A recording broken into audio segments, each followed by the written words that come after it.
al final, la Vila del Alba es un edificio que cumple, que tiene sus potencialidades, como lo vuelvo a repetir, pero que se queda muy corto. El contexto pudo enriquecer demasiado el edificio. Puljas lo despreció y ese fue su gran error.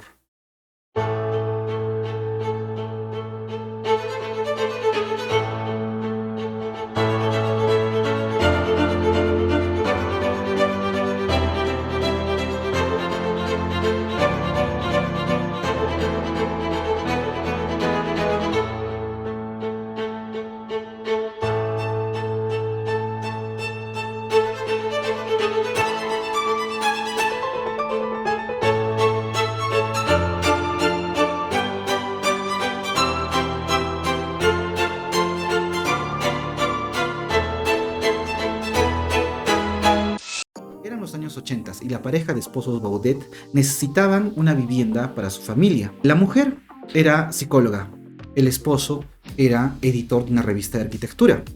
Entonces, creo que por obvias razones, la pareja estaba muy bien instruida e informada sobre las vanguardias arquitectónicas. Sabían muy bien, por ejemplo, del movimiento moderno, de la deconstrucción, del minimalismo y de todas las tendencias que existían en la arquitectura. Teniendo una educación sobre lo que es la arquitectura, ellos querían no una vivienda común y corriente, sino una obra maestra. Y por ello mismo, en un primer momento, incluso convocan a una especie de concurso entre los arquitectos que ellos conocían de su entorno. Concurso que no les satisfació en ninguna medida. Por tal motivo, deciden contactarse con un arquitecto que en ese momento estaba en boca de todos, que era Rem Koolhaas, pues su libro Delirious New York había llegado a las manos de esta pareja de esposos. Habiendo leído el libro y habiendo entendido los postulados teóricos de Koolhaas, deciden pues escribirle una misiva. En la carta ellos estipulaban que le darían a Koolhaas plena disposición y casi total libertad para que pueda diseñar el proyecto de la vivienda. Las dos únicas condiciones que la pareja puso sobre la mesa para Koolhaas era, por una parte, llegar a materializar el concepto de la caja de cristal. Por otro lado, era el de realizar una piscina en la terraza de la vivienda. Al margen de estas dos disposiciones, Koolhaas tenía plena libertad sobre el proyecto. El proyecto se encuentra ubicado en el barrio Saint-Cloud, en París, Francia. Este barrio es bastante famoso por poseer una arquitectura tradicional, muy rica y muy exquisita en el manejo de la piedra. La mayoría de las viviendas son del siglo XIX. Entonces este sería o tendría que ser un gran reto para Koolhaas. Ahora pasaremos a la crítica en sí misma. Primero hablaremos de la gestalt del edificio, su geometría o su manipulación formal. Primero podríamos decir que el edificio posee una asimetría. Y cuando hablo de asimetría, no estoy hablando de vistas de pájaro o vistas a la manera de los alzados laterales o frontales o posteriores, pues este tipo de representaciones no pueden ser capturadas por el individuo o por el peatón, por la persona que habita la vivienda. Nosotros habitamos la vivienda a modo de perspectiva. En ese sentido, la vivienda ofrece más bien una asimetría ante el espectador. Por otro lado, podemos también hablar de un equilibrio en los llenos y los vacíos, en lo opaco o en lo diáfano del edificio. Pues el edificio está compuesto de 3 niveles en total, una especie de semisótano, un primer nivel y un segundo nivel. Entonces, este semisótano es básicamente opaco. El segundo nivel es también, predomina, digamos, lo opaco por sobre lo lleno, pero el nivel intermedio entre estos dos vendría a ser una caja de cristal. Estaría casi completamente vidriado. También podemos hablar de la ingravidez o de la levedad del edificio, que presenta 2 volúmenes que estarían como que levitando o solo sostenidos por pequeñas y delgadísimas columnas. Y también de las curvas y de la diagonalidad del edificio. A pesar de que la matriz general del proyecto es de trama ortogonal, Koolhaas ha sabido ubicar de manera magistral ciertas diagonales que a la hora de la perspectiva cobran bastante fuerza y marcan el desarrollo de, digamos que del movimiento de las personas. También las curvas tienen su rol protagónico. Podemos observarlas en el ingreso sinuoso por debajo del bosque de columnas. Podemos observarla también en la escalera helicoidal, en las barandas de la edificación, en el muro de la cocina e inclusive en una viga que se encuentra soportando la caja de concreto que sería la habitación de los padres. Entonces estaríamos hablando de un edificio extensivo que se fragmenta, se disloca y se expande en un gran porcentaje del terreno o del predio. Ahora, si lo veríamos desde una vista de pájaro, más o menos tiene la forma de una hélice. En general hablaríamos pues de un edificio dinámico y fragmentado. Un edificio que por su simetría, por su variedad de colores, de texturas, por sus líneas oblicuas, por sus líneas curvas, por su equilibrio en cuanto a los llenos y los vacíos, posibilitaría pues una experiencia gestáltica bastante dinámica. Ahora pasemos a un segundo componente de esta crítica, los materiales. El edificio está compuesto, por ejemplo, de piedra pizarra, de concreto visto, así como también de chapa corrugada de aluminio, en el caso de la habitación de la hija, pero de chapa corrugada de aluminio enlacada en cobre, en el caso de la habitación de los padres. Así también podemos observar vidrio pavonado y vidrio transparente en la caja de cristal que está ubicada en el primer piso, el área social, comedor, sala, por ejemplo. Del mismo modo, Koolhaas también logra incorporar el césped verde en la edificación, de tal modo que hasta inclusive se podría ver el césped como una especie de alfombra extendida que recorrería el edificio. Esto lo logra eliminando, por ejemplo, las veredas. Pues al suprimir una vereda perimetral, lo que ocurre es una expansión de las áreas sociales del edificio directa y franca hacia la naturaleza. También podemos observar las rejas, el granito del piso de las áreas sociales y digamos que un dato muy particular de esta materialidad del edificio son las ondas que se producen por la chapa de aluminio corrugada. Estas ondas producen unas vibraciones que generan pues ciertas experiencias particulares en los espectadores o en los usuarios del edificio. Ahora veremos de una tercera dimensión de la crítica, que sería la topología. Cuando hablamos de topología hablamos de ciertas polaridades o dicotomías. Por ejemplo, estaría la dicotomía entre naturaleza-arquitectura, entre los padres y los hijos, entre la ciudad y la casa, entre lo público y lo privado, y entre lo itinerante y lo radiante. Yendo primero a la dicotomía naturaleza-arquitectura. En la dicotomía naturaleza-arquitectura, lo que observamos es, como ya mencioné hace un instante, una relación bastante franca e íntima. Los espacios sociales, como por ejemplo la sala y el comedor, se abren mediante unas mámparas corredizas y se extienden inmediatamente a la naturaleza. No existe una vereda, no existe un elemento tectónico en el piso que separe la edificación, la verticalidad de la edificación de la naturaleza. En el caso de la polaridad padres e hijos, en este caso los padres y la hija, el vínculo topológico sería más bien un tanto antagónico, como que los padres se separan de la hija mediante un pasillo bastante extenso, tal vez unos 15 o 20 metros. Y esto es bastante particular porque socialmente tendemos a pensar que una vivienda unifamiliar lo que vincula bastante es los dormitorios. O sea, de algún modo o en alguna medida los padres controlan a los hijos, necesitan estar bastante cerca o relativamente cerca de ellos. En este caso existe una independencia. Es como si la arquitectura nos dijera que los padres están por un lado y la hija por otro lado, y solamente se unen por un puente bastante largo. En ese sentido hay una independencia, se puede percibir una gran independencia. La otra polaridad, o mejor dicho, la otra dicotomía sería entre la ciudad, el contexto urbano de este barrio tradicional, histórico, y el predio en sí mismo, la vivienda.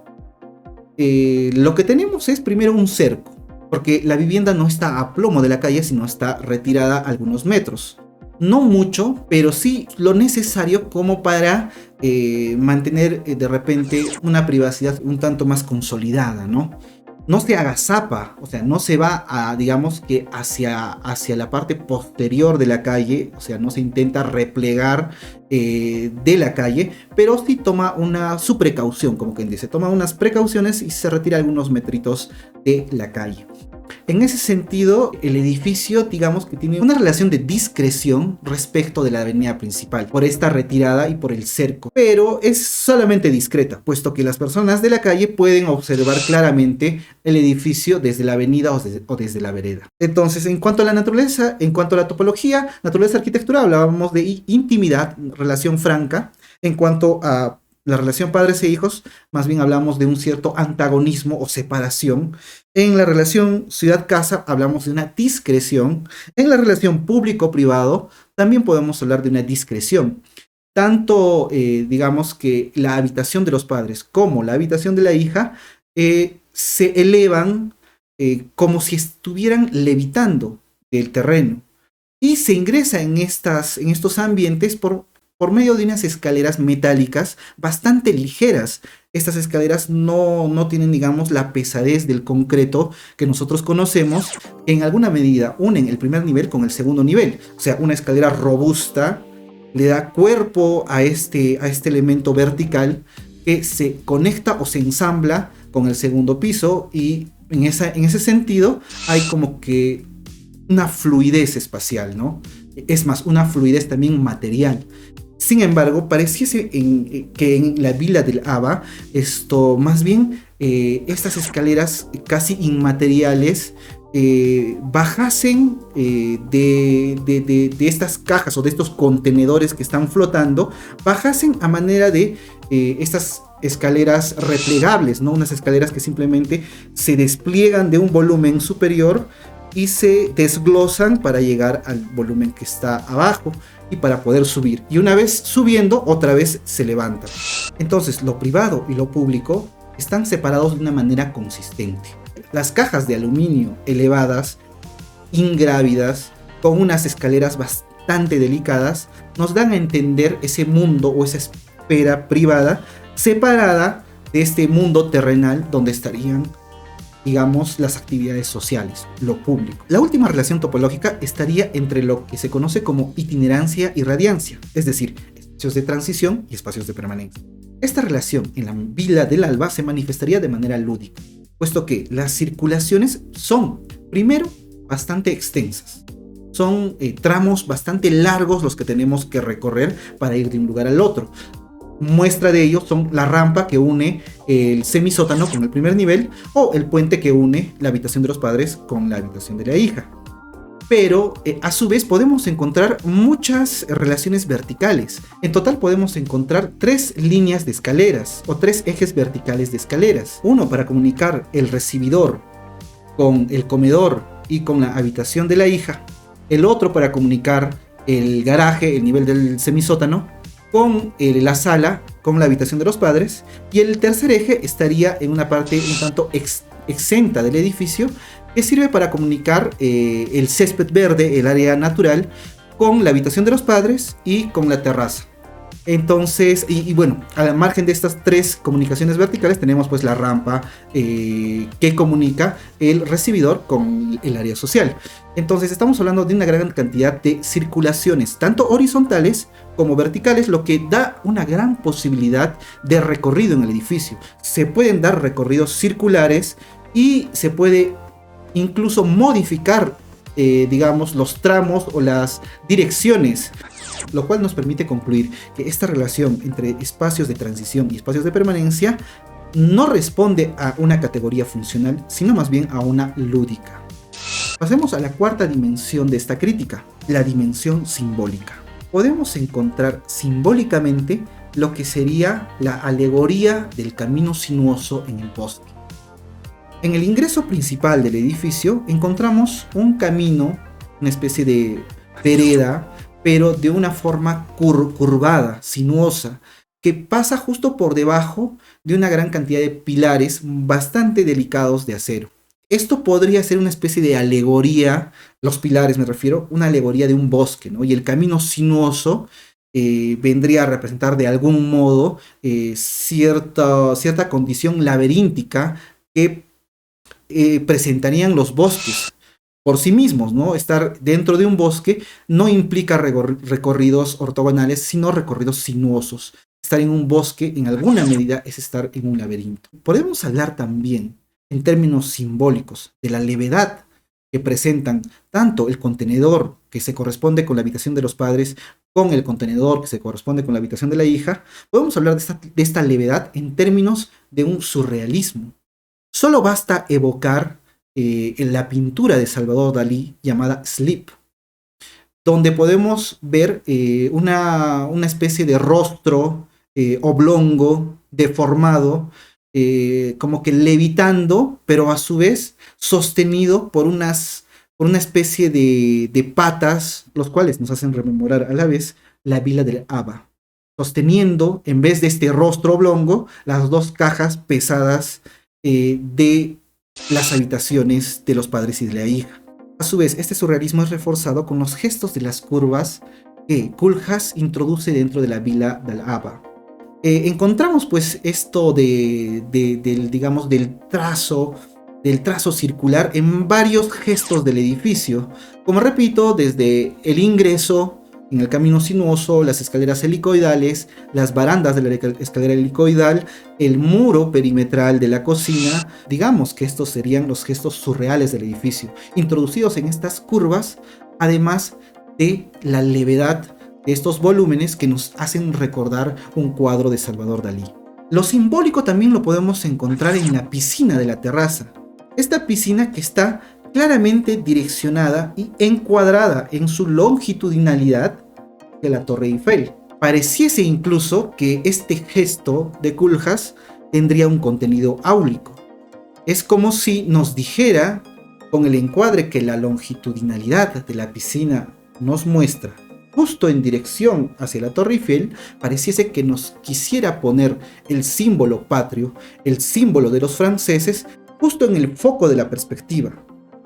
Entonces, en ese sentido, podríamos decir que dentro del edificio hay un gesto áulico.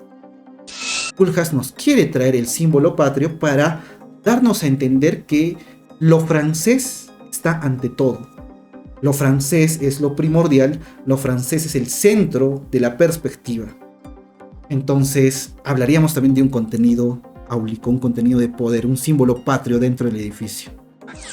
En ese sentido, dentro de lo simbólico, estaríamos hablando acerca de la alegoría del bosque o del laberinto, la levedad surrealista, el gesto surreal de lo circular, de lo curvo, el horizonte francés.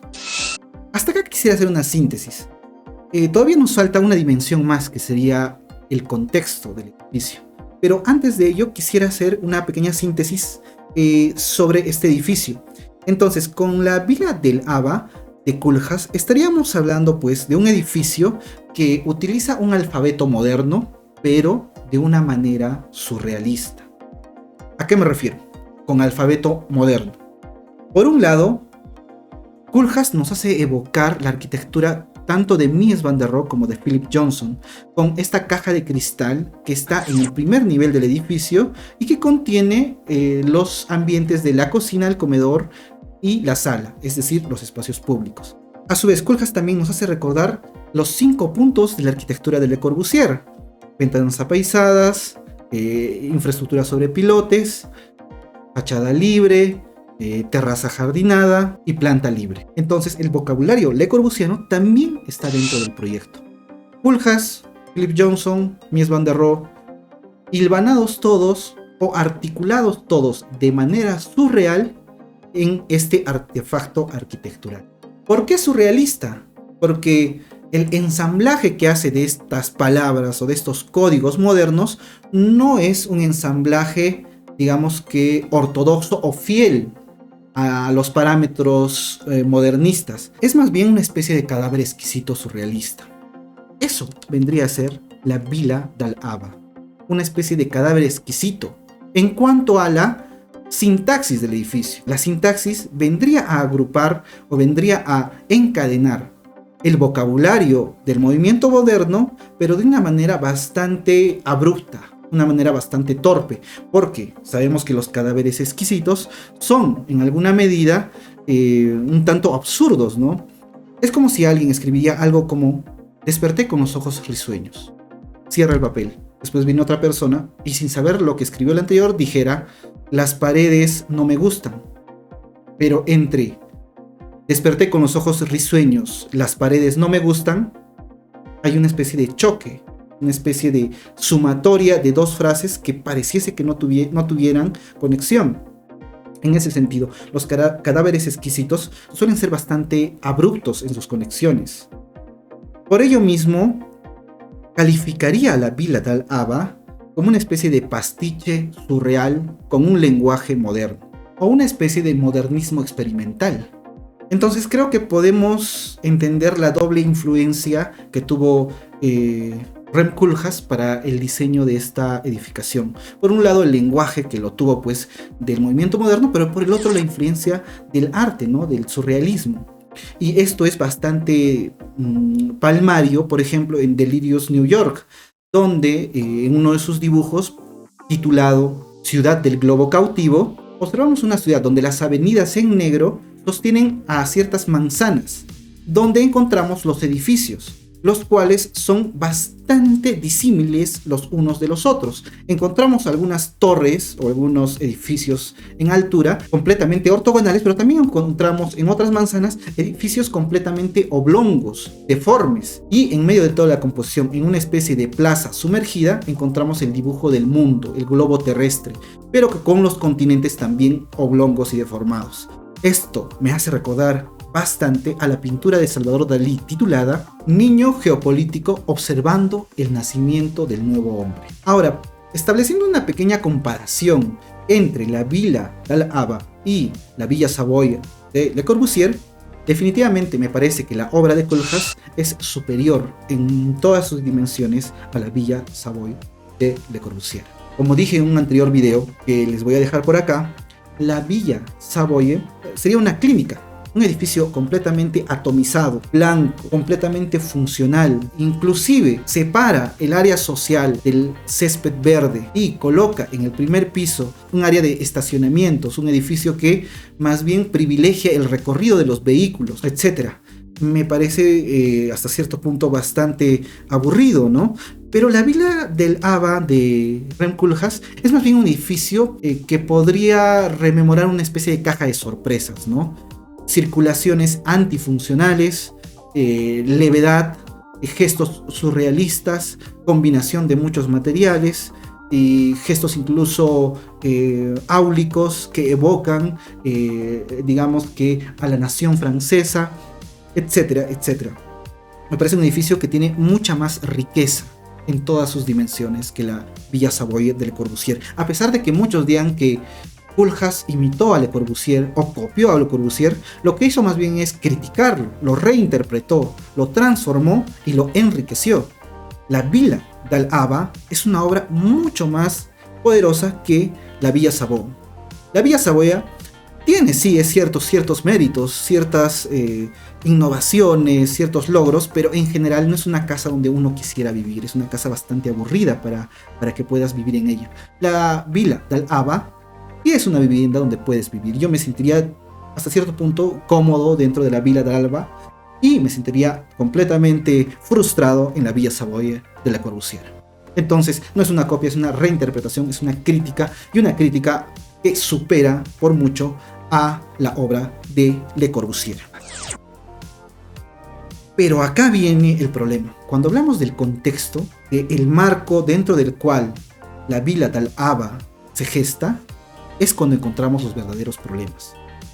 Al contexto yo le llamo discurso, utilizando la terminología Foucaultiana. Este contexto es demasiado rico, demasiado exquisito. Las viviendas que tienen más de un siglo de historia, viviendas del siglo XIX, con acabados donde predomina la piedra, las formas plásticas, las cubiertas con teja y los volúmenes bastante macizos, con balcones, con adornos, etcétera, etcétera, etcétera. Este contexto es tan poderoso, tan exquisito, que no se lo puede marginar. No podemos olvidarnos de esto. Y eso fue lo que precisamente Koolhaas hizo. Distanciarse completamente del contexto, olvidar la historia, olvidar dónde se ubicó la vivienda. Y esto en parte porque también estaba respaldado por el pensamiento de sus clientes. Los clientes querían una obra maestra innovadora, que marcara un antes y después de la arquitectura. Una obra maestra contemporánea y actual. Ren Koolhaas, sus planteamientos, su filosofía también estaba en esa búsqueda. Entonces, el horizonte estético, ético, filosófico de los clientes coincidió completamente con el horizonte del arquitecto, y este tipo de coincidencias puede repercutir en más problemas que soluciones cuando del proyecto arquitectónico se trata. Es como si habláramos del ego o el narcisismo de Ren Koolhaas y el ego y el narcisismo de los clientes. Es como si habláramos de Narciso A más Narciso B igual a Narciso AB al cuadrado. El olvido del contexto, el olvido de la historia, lo que trajo fue pues un edificio que sí tiene sus méritos, pero que lamentablemente se queda corto en lo que vendría a ser el cometido de la obra arquitectónica. Que según muchos autores, como Manfredo Tafuri, por ejemplo, nos dicen que este cometido trataría de buscar una solución dialéctica del edificio. O sea, tratar de encontrar elementos lingüísticos de lo contemporáneo y hilvanarlos, confrontarlos, hacerlos colisionar con elementos históricos. Qué interesante hubiera podido ser establecer este tipo de dialéctica entre este contexto tan exquisito en lenguaje, en materiales, en formas, y hacerlo colisionar con estos elementos contemporáneos, este aluminio corrugado, esta caja de cristal, estos pilares de acero, en conflicto, en choque poderoso con elementos tradicionales. Entonces, en este discurso donde los códigos lingüísticos comienzan a fluir, se puede gestar pues una obra completamente potente. Ese sería, o ese hubiera sido de repente un logro supremo, ¿no? Pero Koolhaas no tuvo pues, digamos que la suficiente perspicacia para poder observar y enriquecerse de este contexto. Al final, la Villa del Alba es un edificio que cumple, que tiene sus potencialidades, como lo vuelvo a repetir, pero que se queda muy corto. El contexto pudo enriquecer demasiado el edificio. Koolhaas lo despreció y ese fue su gran error. Hemos llegado al final de esta transmisión y nada, creo que eso sería todo por hoy. Espero que les haya gustado. Por favor, déjenme en los comentarios qué opinan ustedes acerca de esta alianza entre clientes y arquitectos, cuando el arquitecto y el cliente se entienden casi a la perfección, y cuando el arquitecto y el cliente olvidan o desprecian el marco contextual, el marco discursivo, el marco histórico. Porque la alianza arquitecto-cliente puede traer también bastantes escollos a la hora del proyecto arquitectónico. Hasta pronto.